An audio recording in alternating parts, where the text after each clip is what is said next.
Terpantas, terkini dan sahih. Bila-bila masa, di mana jua. Berita di jari. Subscribe YouTube Bulletin TV3. Buletin Pagi 14 September bersama saya Azaria Tagaya. Tajuk utama pagi ini, Sime Derby Plantation Berhad sahkan tiada tindakan henti operasi oleh pihak berkuasa Indonesia ke atas anak syarikatnya PT Sime Indo Agro.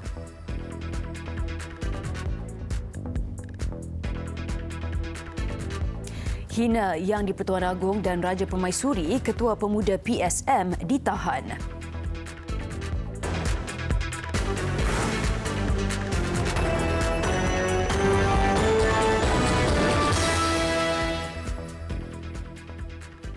Assalamualaikum dan salam sejahtera. Sime Derby Plantation Berhad SDP mengesahkan tiada sebarang tindakan henti operasi oleh pihak berkuasa Indonesia ke atas anak syarikatnya PT Sime Indo Agro yang didakwa menjadi punca kebakaran hutan di negara berkenaan.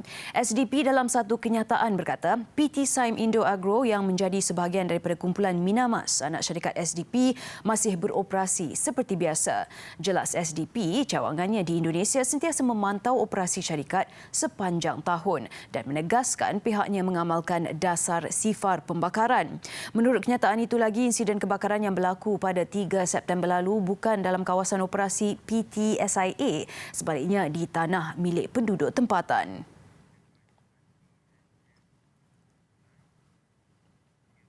Polis menahan Ketua Pemuda Parti Sosialis Malaysia Khalid Ismat berhubung dakwaan menghina Yang di-Pertuan Agong Al-Sultan Abdullah Riayatuddin Al-Mustafa Billah Shah dan Raja Permaisuri Agong Tunku Haja Azizah Aminah Maimunah Iskandariah di laman sosial. Ketua Polis Daerah Dang Wangi ACP Muhammad Fahmi Vizuvanathan Abdullah ketika mengesahkan perkara berkenaan enggan mengulas lanjut. Namun beliau berkata Khalid ditahan oleh Unit Siasatan Jenayah Terkelas bahagian D5 Jabatan Siasatan Jenayah JSJ Bukit Aman. Semalam pengarah Jabatan Siasatan Jenayah Bukit Aman Datuk Huzir Mohamad berkata pihaknya telah menerima laporan berhubung kes itu. Berikutan itu, polis telah membuka siasatan di bawah Seksyen 4 Akta Hasutan 1948. Tunku Azizah dilaporkan telah menyah aktif akaun Twitter rasmi milik baginda berikutan komen negatif daripada netizen.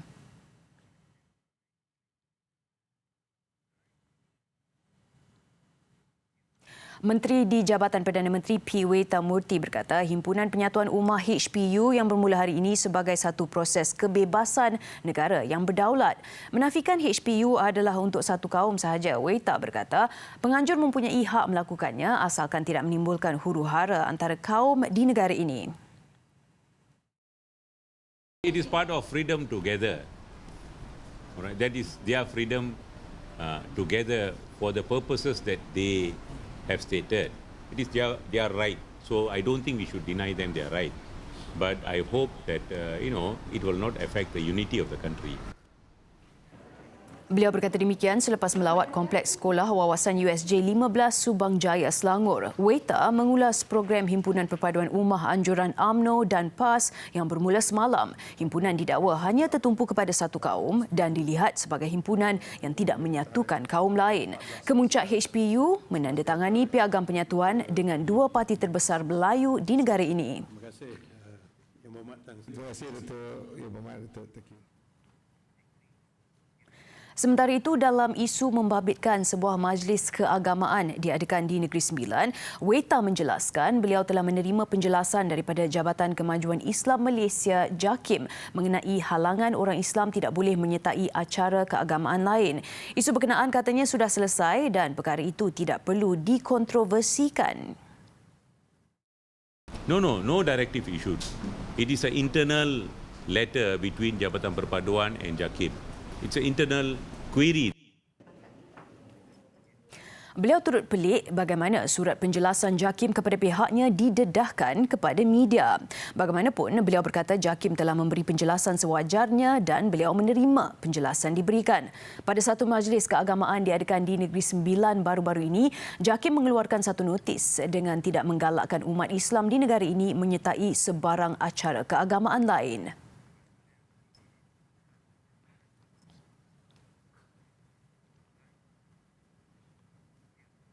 Tiada lagi amaran kepada penyebar isu perkauman dan agama di negara ini. Sebaliknya, pihak berkuasa akan terus mengambil tindakan tegas. Ini termasuk menahan sesiapa sahaja yang sengaja mencetuskan isu perkauman serta pelampau agama. Menteri Dalam Negeri Tan Sri Muhyiddin Yassin berkata pencetus isu perkauman dan agama yang dilihat semakin menular di negara ini bukan saja akan memecah belahkan perpaduan kaum, malah boleh memberi ancaman besar terhadap keselamatan negara. Ujarnya semua pihak perlu menerima hakikat bahawa Malaysia adalah negara berasaskan pelbagai kaum dan agama. Katanya apabila wujud rasa saling menghormati, sudah tentu tidak akan timbul rasa dengki, marah, pergaduhan dan sebagainya. Saya beritahu Ketua Polis Negara jangan bagi amaran gua mu tangkap tapi tak buat apa-apa. Bila sudah didapati bukti yang cukup, orang ini telah melanggar undang-undang, hasut orang dan buat satu yang tidak baik yang boleh menjahannamkan negara, saya tidak mau kompromi. Orang pakuh buat tak betul pun kita akan ambil tindakan. Beliau berkata keharmonian negara yang terbina sejak 62 tahun lalu usah dirosakkan dengan perbuatan menghasut dengan benci kepada kaum lain. Sebaliknya, tempoh panjang itu wajar diteruskan dengan program untuk memperkukuhkan lagi hubungan pelbagai kaum di negara ini. Tan Sri Muhyiddin berkata demikian semasa merasmikan Majlis Simpunan Sambutan Hari Kebangsaan dan Hari Malaysia peringkat Parlimen Paguh di Bukit Pasir, Muar.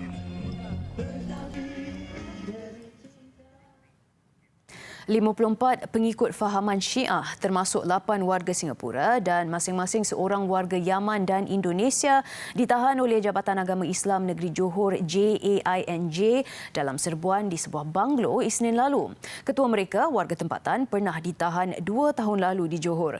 Mereka dipercayai menyewa sebuah banglo inap desa di Taman Bukit Kempas, Johor Bahru milik bukan Islam untuk menganjurkan aktiviti tersebut. Exco Hal Ehwal Agama Islam Pertanian dan Pembangunan Luar Bandar Johor, Tosren Jarvanti berkata, dalam Ophauzah itu pihaknya turut menahan 44 warga tempatan yang menjadi pengikut ajaran Syiah. Tambahnya, semua 54 orang yang ditahan termasuk 4 kanak-kanak berumur antara 2 dan 12 tahun yang datang bersama keluarga. Yang melibatkan 31 orang lelaki, 23 orang wanita dalam serbuan di Taman Bukit Kempas, Johor Bahru.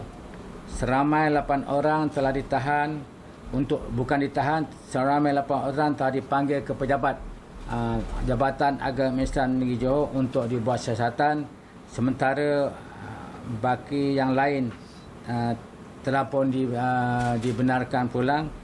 JAINJ turut menyita kain rentang, nota dan kitab berkaitan ajaran fahaman Syiah.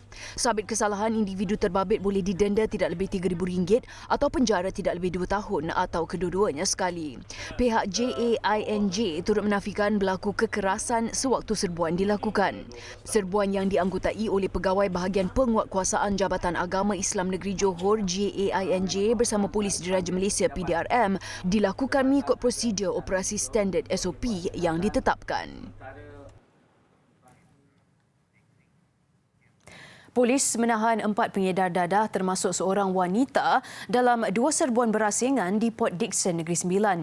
Ketua Polis Daerah Port Dickson, Superintendent Adi Syam Muhammad berkata, suspek yang ditahan termasuk pesalah tegar berusia 58 tahun.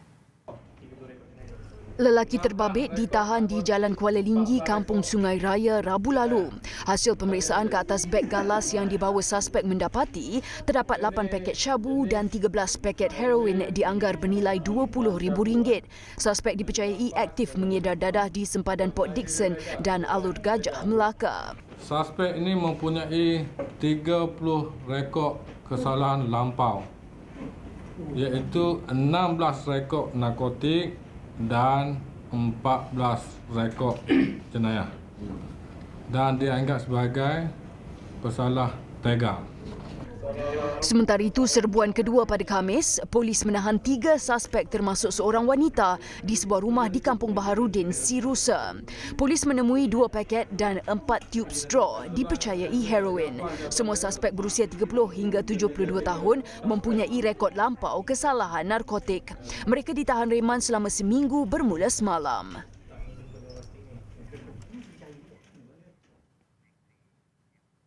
Baik, gaya hidup sihat melalui tarian semakin diminati sebilangan rakyat Malaysia. Program Funky Fit Fever 2019 misalnya yang berlangsung meriah di Ibu Negara baru-baru ini dengan disertai lebih 500 peserta pelbagai peringkat umur dan masyarakat berbilang bangsa.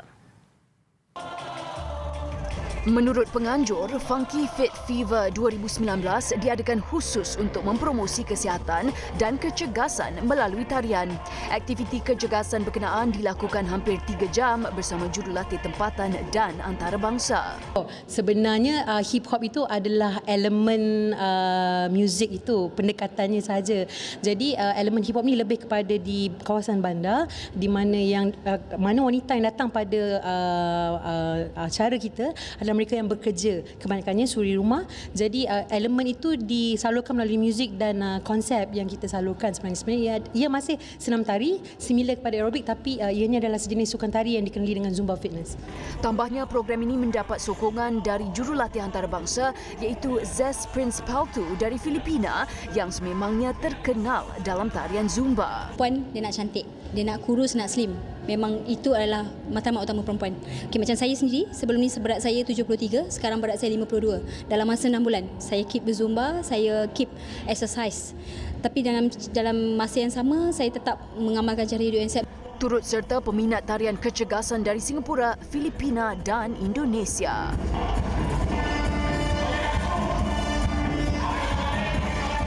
Besar impaknya. Tular selepas hasilnya. Pantas menampilkan prosiding ini secara dalam keuangan maya.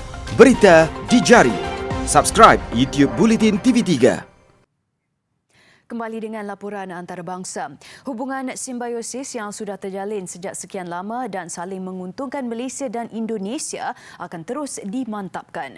Menurut Duta Besar Malaysia ke Indonesia, Zainal Abidin Bakar, kedua-dua negara dapat memanfaatkan kedudukan kukuh di ASEAN untuk pertingkatkan kerjasama. Zainal Abidin berkata demikian ketika ditemui pada majlis resepsi Hari Kebangsaan Malaysia 2019 yang diadakan di Kedutaan Malaysia di Jakarta. Menteri Desa, Pembangunan Daerah Tertinggal dan Transmigrasi Indonesia, Eko Putro Sanjoyo antara 800 tetamu yang hadir. Saya berharap agar hubungan antara Malaysia yang begitu banyak similarity bisa terus ditingkatkan untuk kemajuan kedua belah pihak, kedua belah negara. Selamat hari ulang tahun kemerdekaan Malaysia yang ke-62. Semoga prosperity, peace and harmony selalu untuk rakyat dan negara Malaysia. Pada majlis berkenaan, promosi kempen Melawat Malaysia 2020 turut diadakan bagi menggalakkan lebih ramai pelancong Indonesia untuk bercuti di Malaysia. Selain juadah tradisi dan hidangan istimewa Malaysia, tetamu turut menikmati durian Musang King yang dibawa khas dari Malaysia.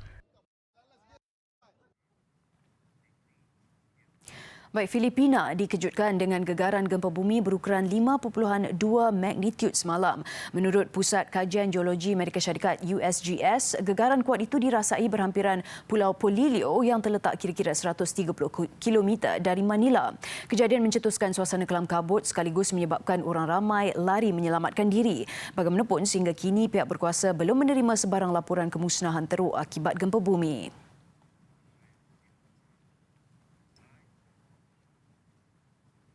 Seorang diplomat Perancis di El Salvador didakwa atas tuduhan menganggotai kumpulan pengganas anti-Islam. Suspek ditahan di Perancis pada Jun lalu oleh bahagian pengarah keselamatan dalaman DGSI. Menurut sumber, diplomat berkenaan bukan sekadar menyokong tetapi turut bergiat aktif dalam kumpulan pelampau berhaluan kanan anti-Islam Action of Operational Forces. Pendedahan itu sekaligus mengesahkan laporan oleh akhbar Perancis Le Parisien baru-baru ini. Menurut laporan itu, diplomat berkenaan terbabit dalam skim serangan menerusi internet. Suspek kini digantung daripada menjalankan tugas-tugas diplomatik.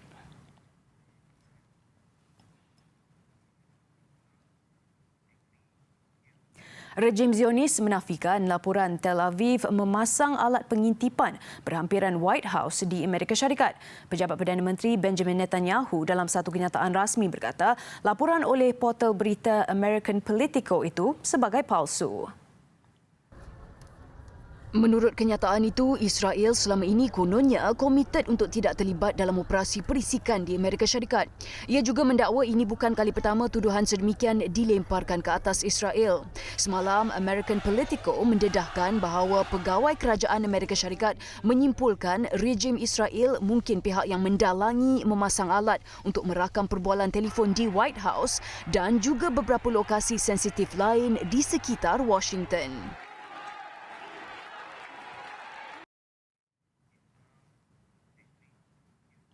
Gara-gara mahu mendapat perhatian ahli politik, seramai 11 aktivis iklim Greenpeace ditahan polis di Houston, Amerika Syarikat.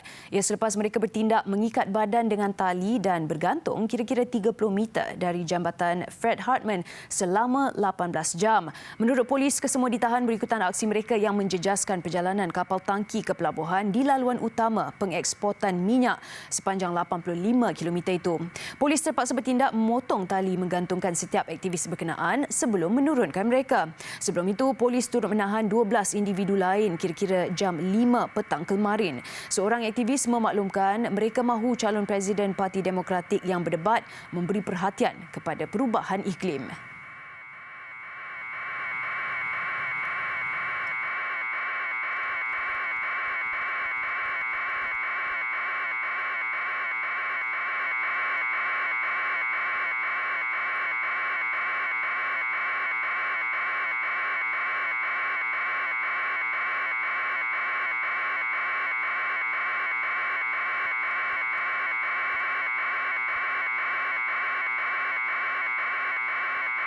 Besar impaknya.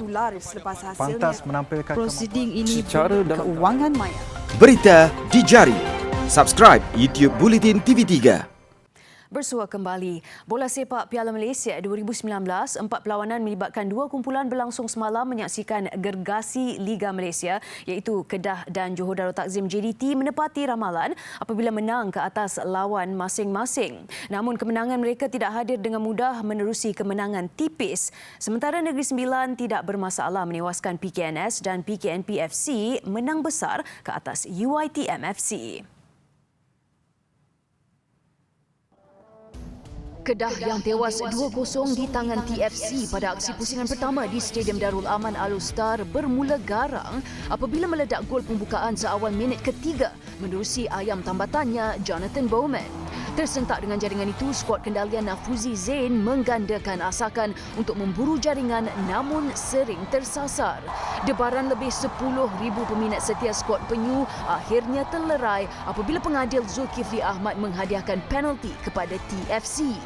Lee Tak yang dipertanggungjawab untuk mengambil sepakan itu tidak bermasalah untuk menyamakan kedudukan pada minit ke-32. Bagaimanapun jaringan itu tidak bertahan lama apabila pemain import helang merah Edgar Bernhard membawa pelawat kembali di depan 2-1 pada minit ke-36. Skuad penyu sekali lagi berjaya menyamakan kedudukan pada minit ke-60, kali ini dijaringkan pemain gantian Malik Mat Arif.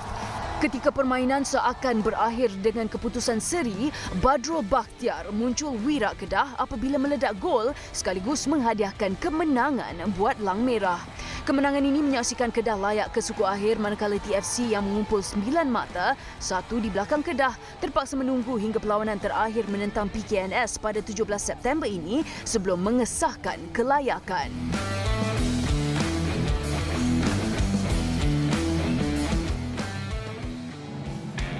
Dalam satu lagi aksi kumpulan A, Negeri Sembilan terus menghidupkan peluang ke suku akhir selepas meraih kemenangan 3-1 ke atas PKNS FC di Stadium Shah Alam.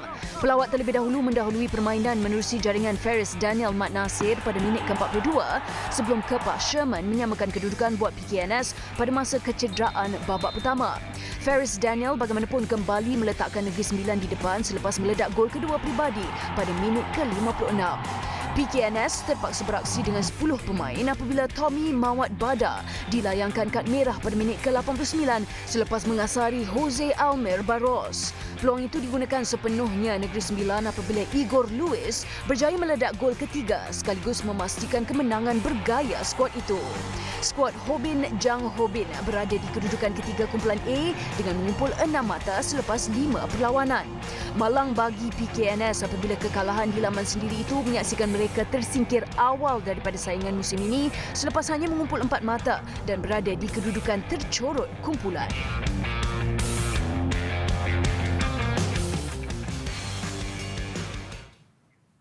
Dan gagal memanfaatkan kelebihan bermain di laman sendiri, PJ City FC tewas 3-2 menentang Johor Darul Takzim JDT dalam aksi Piala Malaysia semalam. Keputusan itu menyaksikan Harimau Selatan sah menjadi juara kumpulan B dengan mengumpul 13 mata sekaligus mengesahkan tempat ke suku akhir Piala Malaysia. Bermula baik sebagai tuan rumah, Bae Byom Gun meledak jaringan seawal minit ke-10 selepas rembatannya dari luar kotak penalti gagal ditepis keluar penjaga gol JDT Muhammad Farizal Marlias. Bagaimanapun JDT berjaya menyamakan kedudukan selang 14 minit apabila siapakan percuma Safawi Rashid terus menerjah gawang. Minit ke-36, Syafiq Ahmad membuktikan kelincahannya apabila berjaya meletakkan JDT di depan 2-1 sebelum tamat separuh masa pertama. Bersambung babak kedua, PJ City tampil lebih fokus pada bahagian penyerang untuk memburu jaringan penyamaan disudahi Washington Brandau pada minit ke-58. Namun Syafiq sekali lagi tampil sebagai wira apabila menggegar gawang lawan untuk gol kemenangan JDT minit ke-59 menjadikan kedudukan penuh 3-2 memihak pelawat. Selepas kita mendahului 1-0, saya rasa mungkin hari ini kita boleh buat kejutan dari corak permainan yang kita bermain, tapi saya tengok lepas tu rentak permainan kita terganggu dan sedikit fokus dan konsentrasi pemain terutamanya di bahagian pertahanan. Saya rasa kalau dapat berada pada tahap yang lebih baik, mungkin kita boleh buat keputusan yang positif pada malam ini.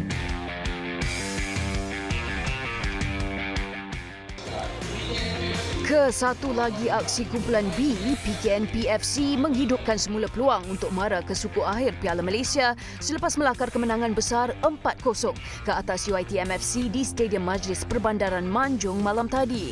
Penyerang PKNP dari Brazil, Giancarlo, muncul wira pasukan apabila meledakkan hat-trick menerusi gol pada minit ke-10, 85 dan 87.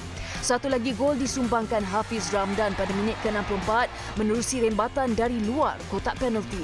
Kemenangan itu menyaksikan perebutan satu lagi slot ke peringkat kalah mati dalam kumpulan B antara PKNP FC dan Petaling Jaya FC selepas JDT mengesahkan tempat sebagai juara kumpulan.